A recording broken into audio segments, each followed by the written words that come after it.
fadilatul habaib, para kiai, para asatidzah, para hujjaj, yang mohon maaf seandainya tidak bisa saya sebutkan semuanya satu demi satu. Khusus segenap panitia yang telah bersusah payah mengundang kita semua pada malam ini, termasuk ketua DKM kita yang baru saja memberikan sambutannya, dan juga saya punya sahabat yang sudah banyak membantu saya, yakni Bapak Haji Sami, dan semua termasuk juga jamaah yang hadir pada malam ini. Kita doakan mudah-mudahan beliau-beliau semua Allah panjangkan usianya, dimurahkan rezekinya, ditambahkan ilmunya, dan diistiqomahkan dakwahnya. Amin ya rabbal alamin. Ibadallah, puja dan puji kita tujukan kepada Allah. Salawat dan salam senantiasa kita curahkan kepada pemimpin kita, Habibuna A'zam Sayyidina Muhammad sallallahu alaihi wasallam. Yang mudah-mudahan dengan salawat yang kita baca, dengan ibadah yang kita contoh, dengan peringatan maulid Nabi yang kita buat, kita minta kepada Allah agar suatu saat nanti kita semua diizinkan untuk bertemu bersama dengan baginda Nabi kita Muhammad. Dan ya Allah, izinkan kepada kami semua yang hadir pada malam ini tanpa terkecuali, sebelum kami semua kembali menghadap kepadamu, kesempatan untuk bisa berziarah ke makam Nabi kami Muhammad sallallahu alaihi wasallam. Ibadallah, sebelum saya menyampaikan apa yang diamanahkan, kalau bicara tentang peringatan Maulid Nabi, biasanya di zaman kita ini suka timbul pertanyaan. Apa pertanyaannya? Siapa sih yang mencontohkan untuk pertama kali memperingati Maulidnya baginda Nabi kita Muhammad, supaya nanti ibu-ibu pula, bapak-bapak pula, seandainya ada yang bertanya, minimal kita sudah bisa menjawabnya. Kalau ditanya, apakah Nabi Muhammad pernah memperingati maulidnya? Maka jawabannya pernah atau enggak? Pernah atau enggak? Baik. Satu ketika Sayyidina Muhammad ditanya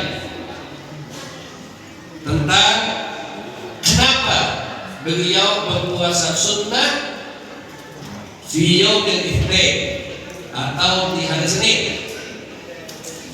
Kemudian jawaban Nabi Muhammad, wa fihi wulidtu atau qala Nabi Muhammad.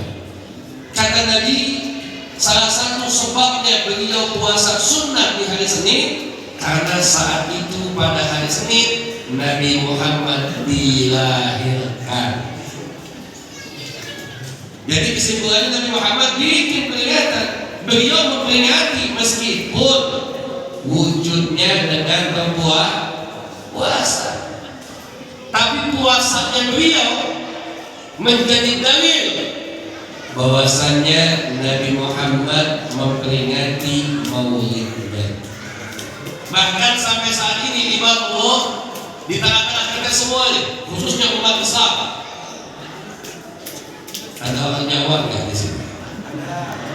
Coba yang Jawa angkat tangan Jawa. Nggak apa-apa, biar Jawa angkat tangan.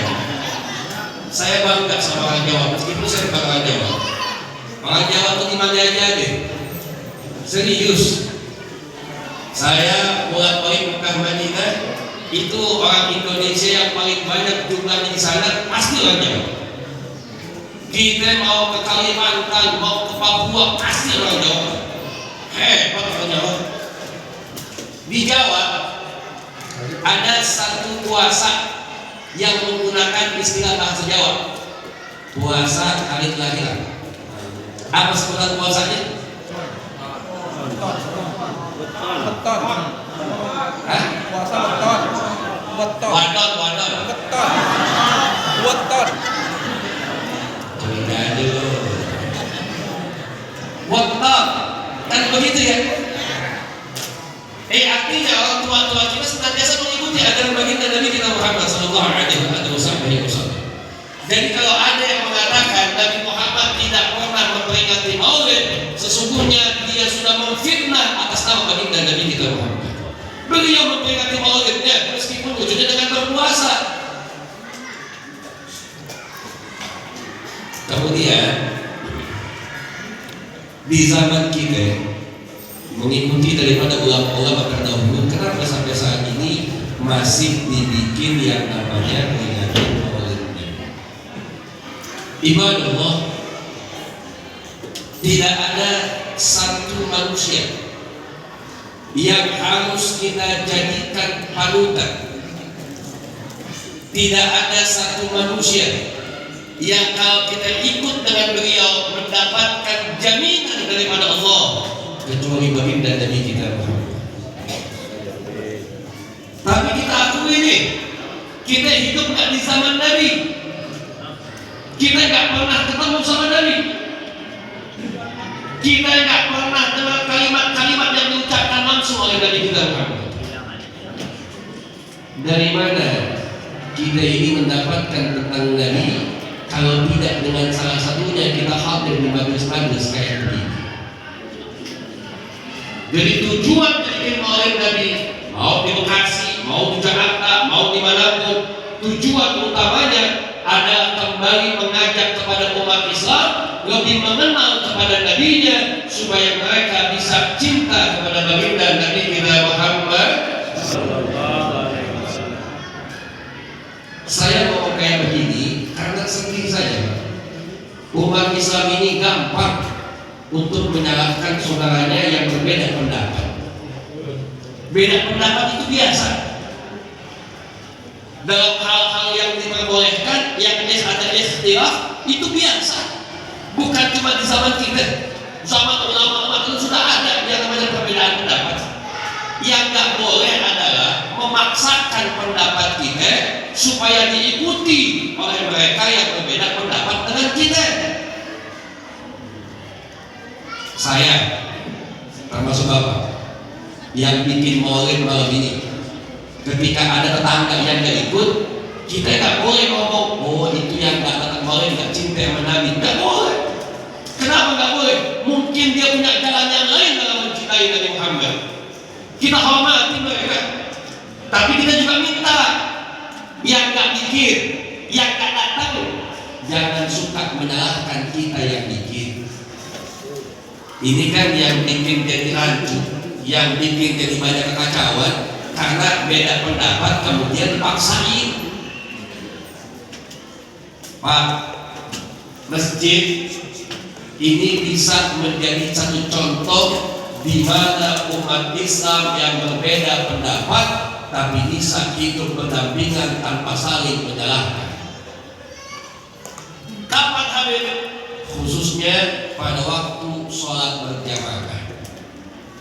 Ketika sholat berjamaah, di antara makmum yang hadir mungkin ada yang mazhabnya beda. Ketika sholat berjamaah, di antara makmum yang datang mungkin ada yang beda-beda pendapat. Tetapi dua-duanya bisa duduk tenang bersama. Kenapa begitu? Karena mereka ikut dengan imamnya. Contoh, sholat subuh di sini pakai kunut nggak? Pakai nggak? Tetangga kita ada nggak yang nggak kunut? Tapi ketika dia sholat berjamaah, mau nggak mau dia ikut imam, karena kewajiban sholat makmum adalah ikut dengan imamnya. Sebaliknya, saya subuh pakai kunut. Bahkan dalam mazhab kita, mazhab Imam Syafi'i, kalau seandainya kita nggak kunut, maka diganti dengan sujud sahwi. Satu ketika saya ke Mekah, sholat berjamaah di sana. Imam di Mekah nggak pakai kunut. Saya yang pakai kunut bagaimana? ikut imam. Saya nggak pernah begitu imam habis saya tidak dia sujud, kemudian saya angkat tangan kunut sendirian, enggak. Sebaliknya, Imam Masjidil Haram dan Masjid Nabawi, yakni Syekh Sudais, satu ketika pernah datang ke Indonesia. Syekh Sudais ini, kalau dia jadi imam di Mekah dan di Masjid Nabawi, beliau baca Fatihah dengan menggunakan Bismillah, tapi Bismillahnya nggak kencang, dibacanya melansir beliau. Satu ketika beliau ke Indonesia, kemudian didaulat buat jadi imam sholat Jumat. Antum tahu, ketika dia baca Fatihah, dia baca Bismillahnya dengan jahar, dengan kencang suaranya. Kenapa dibaca kencang? Karena beliau tahu di Indonesia kebanyakan mazhabnya Imam Syafi'i yang kalau baca Fatihah itu Bismillahnya dikencangin. Begini kan enak Pak. Ini kadang-kadang yang dibawa yang tengil. Kalau timbang ngaji bab bid'ah doang sombongnya bukan main. Semua orang dibilang salah. Tahlil nggak sampai, maulid nggak nyampe, Nabi nggak pernah bikin. Kita jawab, kalau apa yang Nabi nggak bikin, kemudian ada di zaman kita, semua dianggap sebagai bid'ah yang menyesatkan, maka saya yakin semua umat Islam dalam keadaan tersesat. Kenapa begitu? Karena banyak dalam ibadah kita yang Nabi tidak contohkan, sahabat tidak melakukan, tapi kita buat di zaman kita. Contoh, saya tanya, sholat Jumat ibadah bukan? Khutbahnya ibadah bukan? Saya kadang-kadang suka kesel sama umat Islam nih. Apa dia rumahnya dekat sama masjid? Biasanya kalau Jumatan, kalau belum komat belum jalan nih. Betul? Ada di sini ada. Yang mana orangnya? Penyakit tinggal dekat masjid dua. Yang satu suka nunda-nunda ke masjid, yang satu nggak pernah ke masjid. Makanya saya ini termasuk dai yang tidak pernah terganggu, insya Allah. Kalau lagi ceramah ada anak bocah main, nggak apa-apa. Kenapa nggak apa-apa? Karena emang bocah dirinya main.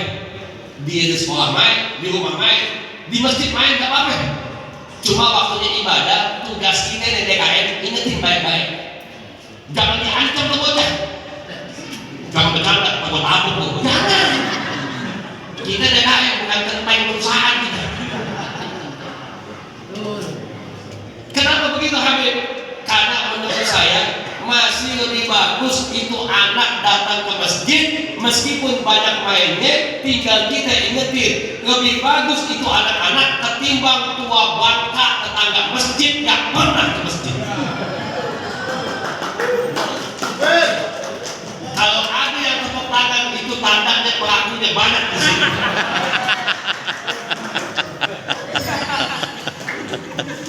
Iya, sedih Pak. Tetangga masjid kan orang ke masjid, tapi kalau masjid bikin kegiatan bawaannya keganggu aja. Azan nggak berjalan kekencangan, pahim subuh kagak boleh dipakai. Kayaknya banyak di sini begitu nih. Banyak di sini begitu nih. Lepas banget kalau mau bilang ini. Azan katanya kekencangan. Pak, khususnya buat DKM, ketua DKM kita, Bapak Kapten Purnawirawan. Jangan cuma mikirin yang terganggu, tapi pikirkan yang terbantu. Dengan azan dikumandangkan sampai ke pelosok-pelosok, bayangin di sana ada orang tua yang kemudian terbangun, dia bangunin istrinya, dia bangunin suaminya, dia bangunin anak-anaknya buat ibadah subuh. Mereka terbantu sebab azan yang ada di tengah-tengah kita.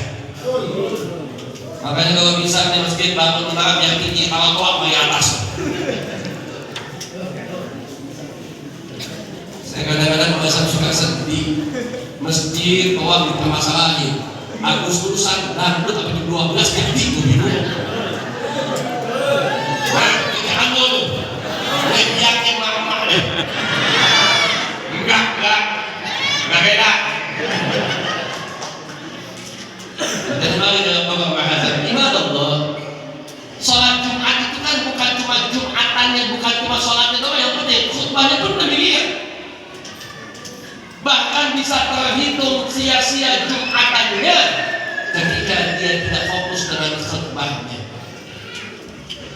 ada dua yang saya perhatiin umat Islam. Yang pertama, banyak yang Jumatan tapi nggak dengerin khutbahnya. Belakangnya paling belakangan. Padahal afdalnya Jumatan, malaikat akan mencatat siapa yang pertama kali datang Jumatan. Yang kedua, nih kebiasaan umat Islam, khususnya mohon maaf anak-anak muda. Saya pernah mendapati di saat saya khatib, saya sedang ceramah Jumat, itu di pojokan ada anak muda main handphone. Anak muda main handphone. Main handphonenya nggak begini nih. Kalau begini bisa jadi jawab WA, begini bisa jadi lihat Instagram, lihat TikTok. Tapi dengan mata saya di pojokan, dia megang handphonenya di tengah saya khutbah, megangnya begini. Kalau begini ngapain ini? Ini ngapain ini? Bayangin Pak, tengah-tengah khutbah sempat-sempatnya main game. Kalau nggak ingat dosa, gua tombak pakai tombak lah. Apa sih? Sepenting apa sih hidup kita? Nggak bisa ketinggalan sama handphone. Khutbah Jumat nggak lama, cuma 1 jam. Termasuk hitungan lagha, hitungan sia-sia dalam Jumat. Bukan cuma kita bicara dengan sebelah kita, bukan. Termasuk kita main handphone, maka lagha sia-sia Jumat kita. Udah deh Bapak nih kalau makan makanan Allah, nggak usah jauh-jauh Pak. Bapak kalau dipanggil pejabat, nggak mungkin kami main handphone teman dia. Siapa yang tahu? Kenapa tuh anak petok? Pak, waktu kemarin 17-an ada perlombaan nggak di sini? Lomba apa? Lomba catur nggak? Hah?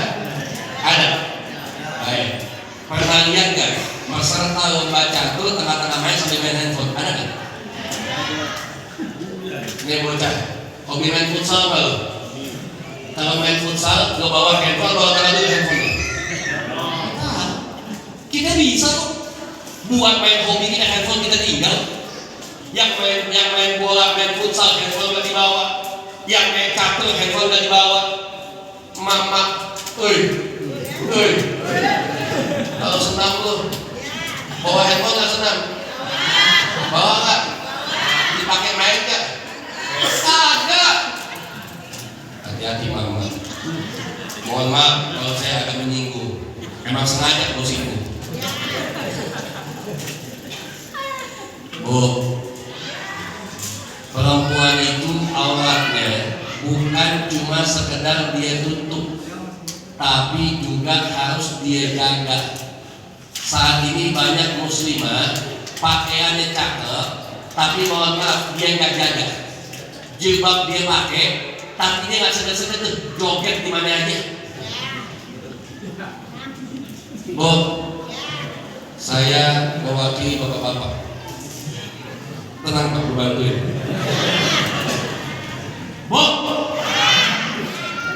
kalau suaminya nikah lagi boleh? Diam-diam dibantuin tuh. Boleh kan? Kenapa nggak boleh? Hah? Dalam Islam boleh nggak? Boleh, tapi ada syaratnya, harus adil. Kenapa perempuan nggak mau dimadu? Karena ketika dia sudah mencintai, dia tidak mau berbagi, betul? Gak apa-apa, silahkan saja. Mudah-mudahan suami ibu bisa menjaga hati buat ibu semuanya. Cuma kalau suami tidak mau ibu berbagi, harusnya yang jadi punya suami, ibu jangan juga bagi-bagi laki-laki lain dong. Paham gak maksudnya? Ayo saya tanya, Bu, saya tanya sama ibu boleh? Baik. Lekuk tubuh seorang istri punya siapa? Goyangan istri punya siapa? Jawab, sambil jawab. Jawab. Yakin. Baik. Lekuk tubuh seorang istri punya suami. Goyangan istri punya suami. Pertanyaan saya, terus yang suka senam di lapangan pagi-pagi siapa? Jawab tuh.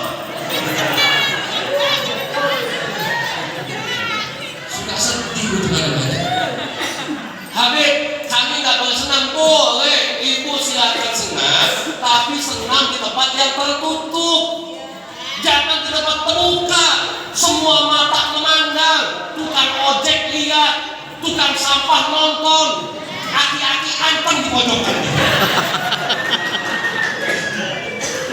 Bu, ibu kalau senam pakai gomis, pakai legging. Gomis apa legging? Legging itu longgar akan nempel sama kulit. Membentuk nggak? Yang kedua, kalau senam ibu goyang-goyang nggak? Joget-joget nggak? Joget. Begitu ibu goyang dengan lekukan tubuh yang terlihat, begitu ibu joget, setiap mata memandang akan mendatangkan dosa buat pelaku. Jadi mulai besok silakan ibu PKK kalau mau bikin senam, pinjam satu rumah teman, kemudian semua yang cowok suruh keluar, di dalamnya perempuan semua, senam deh. Habib, kalau senam nggak ada cowok yang nonton nggak semangat, gampang. Kalau ibu mau pakai pakaian ketat, kemudian mau ditonton, besok pagi, hari Minggu, hari Ahad, anak-anak suruh ikan cupang di Bogor yang jauh. Tinggal di rumah ibu sama saudara berdua. Ibu ambil meja kayak gini, suami ibu dudukin di bangku. Ibu ambil soal sweater, ibu nyalain lagunya, ibu joget depan suami. Gak apa-apa. Habib suami suka gak ketat. Kalau suami gak ketat, ibu ikat suami di bangku. Begitu ibu mulai joget, suami ngomong dalam hati, bini gua PA. Lu bagaimana gak PA lagi diikat? Jangan, saya cuma gak kepengen niatnya sehat, tapi berbutuh maksiat. Insya karena salah satu bentuk cinta kita kepada Nabi, kita menjauhi setiap maksiat. Betul? Baik, kita kembali dalam pokok pembahasan. Ya, jadi besok berlomba-lomba. Kalau Jumatan datangnya paling awal, soft paling depan. Penyakit umat Islam kalau Jumatan datangnya di awal tapi kan di depan. Di mana dia? Di tiang. Iya, yang daerah modalnya. Hitung-hitung latihan. Mudah-mudahan suatu saat semuanya bisa ke Mekah dan Madinah. Pengen ke sono pengen? Duit punya? Nggak usah putus asa. Ke Mekah, Madinah nggak semuanya harus modal uang. Kalau sudah Allah panggil, Allah yang datangkan rezeki. Orang miskin ke Mekah ada nggak? Orang miskin pergi haji banyak nggak? Orang kaya nggak pergi haji ada nggak? Kesimpulannya bukan cuma sebab duit, bukan cuma sebab duit. Kalau Allah sudah panggil, kita sudah dianggap pantas, nanti Allah yang mudahkan urusannya. Haji Samiin ini termasuk yang sering bantu saya buat bikin paspor jamaah saya. Jadi kalau jamaah saya mau bikin umroh tuh daftar lewat saya telepon Pak Haji, ini jamaah mau bikin paspor, beliau yang bantuin. Beliau setiap jamaah yang bikin umroh, insya Allah pahalanya kebagian, karena beliau yang mempermudah keberangkatannya. Apalagi beliau tinggal di sini, jadi ibu yang mau pergi berangkat lewat sini nih, gampang urusannya insya Allah. Gak punya duit, minta ke beliau. Ya, baik. Kalau di Mekah Madinah itu Jumatan kita berangkat jam 11, Jumatan di sana setengah 1 baru mulai. Itu kalau kita berangkat jam 11 nggak akan kebagian di dalam. Kenapa begitu? Penuh dalam masjid semua. Jangankan jam setengah 11, jam 10 masjid udah di close karena jamaah sudah kepenuhan. Jadi mau nggak mau kita di pelataran untuk di jalan. Beda di Indonesia. Di Indonesia kalau belum qomat belum penuh masjid kita. Ya. Jadi jangan semua. Ya. Makanya mohon maaf nih, iman kita orang umat Islam di Indonesia dibandingkan dengan saudara kita yang ada di Palestina mungkin gak ada seujung kukunya. Orang Palestina setiap dia mau ke masjid itu dalam keadaan terancam. Berapa banyak kita lihat videonya, mereka dalam keadaan di masjid, mau ke masjid, kemudian kan dikasih dan lain sebagainya, diacak-acak masjid dan lain sebagainya, tapi tidak mematahkan semangat mereka. Kesimpulannya, setiap mereka mau ke masjid, mereka harus siap berhadapan dengan musuhnya. Tapi tetap mereka ke masjid, beda dengan kita. Kita mau ke masjid nggak ada yang ngancam, kita mau ke masjid nggak ada yang mau bunuh kita. Tapi sayangnya umat Islam Indonesia yang memilih untuk jauh daripada masjid. Maulid Nabi kayak begini banyak, saya nggak heran. Kenapa? Sudah jadi kebiasaan kita. Tapi kalau setiap jamaah kayak begini jumlahnya, top ini masjid. Apalagi kalau subuh kayak begini. Di sini subuh gimana? Di sini penuh nggak? Penuh nggak? Banyak mana jamaah menyambut. Oh, kalau di sini kami, insya Allah meskipun subuh jamaahnya minimal 7 soft ke belakang. Cuma di sini atau berjajar kemana? Baik, ya. Salat Jumat ibadah, khutbah Jumat juga ibadah. Pertanyaan saya, di Bekasi khutbah Jumat pakai bahasa